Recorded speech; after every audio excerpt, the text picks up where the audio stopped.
Hi all welcome to football arena. വരുന്ന സൗഹൃദ മത്സരത്തിൽ ഏഷ്യൻ കരുത്തരായ സൗത്ത് കൊറിയയാണ് ബ്രസീലിന്റെ എതിരാളികൾ. വെള്ളിയാഴ്ച വൈകിട്ട് ഇന്ത്യൻ സമയം 4:30 ഈ മത്സരം നടക്കുക.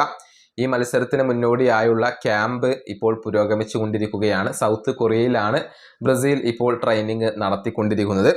ബ്രസീലിന്റെ ക്യാമ്പിലെ ചില വിവരങ്ങൾ ഇപ്പോൾ ലഭിച്ചിട്ടുണ്ട്. അതായത് ഭൂരിഭാഗം താരങ്ങളും ഇപ്പോൾ കാർലോ ആഞ്ചലോട്ടിയുടെ ക്യാമ്പിൽ ജോയിൻ ചെയ്തിട്ടുണ്ട്. നിലവിൽ 17 താരങ്ങളാണ് ബ്രസീലിന്റെ ക്യാമ്പിൽ എത്തിയിട്ടുള്ളത്. എന്നാൽ ഇന്നലെ 10 താരങ്ങൾ മാത്രമാണ് ട്രെയിനിങ്ങിൽ പങ്കെടുത്തിട്ടുള്ളത്.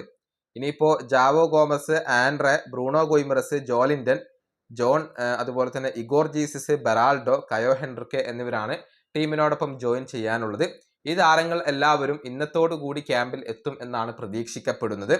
അതേസമയം പുതിയതായി കൊണ്ട് ടീമിലേക്ക് വന്ന പൗലോ ഹെൻറിക്കെ ബുധനാഴ്ചയാണ് ജോയിൻ ചെയ്യുക. ബുധനാഴ്ചയോടുകൂടി എല്ലാ താരങ്ങളെയും കാർലോ ആഞ്ചലോട്ടിക്ക് ലഭ്യമാകും. ഫുൾ സ്ക്വാഡിന്റെ ഒരു ട്രെയിനിങ് ബുധനാഴ്ചയോടുകൂടിയാണ് നടക്കുക എന്നാണ് റിപ്പോർട്ടുകൾ ചൂണ്ടിക്കാണിക്കുന്നത്. 3 മാറ്റങ്ങളാണ് പരിക്ക് കാരണം ഇത്തവണ കാർലോ ആഞ്ചലോട്ടിക്ക് വരുത്തേണ്ടി വന്നിട്ടുള്ളത്.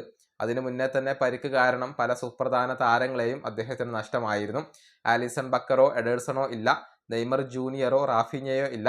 അങ്ങനെ പല പ്രധാനപ്പെട്ട താരങ്ങളും ഇല്ലാതെയാണ് ബ്രസീൽ ഈ ഒരു മത്സരങ്ങൾക്ക് ഇപ്പോൾ ഒരുങ്ങുന്നത്. ഈ വീഡിയോ അവസാനിപ്പിക്കുന്നു. അടുത്തൊരു വീണ്ടും കാണാം.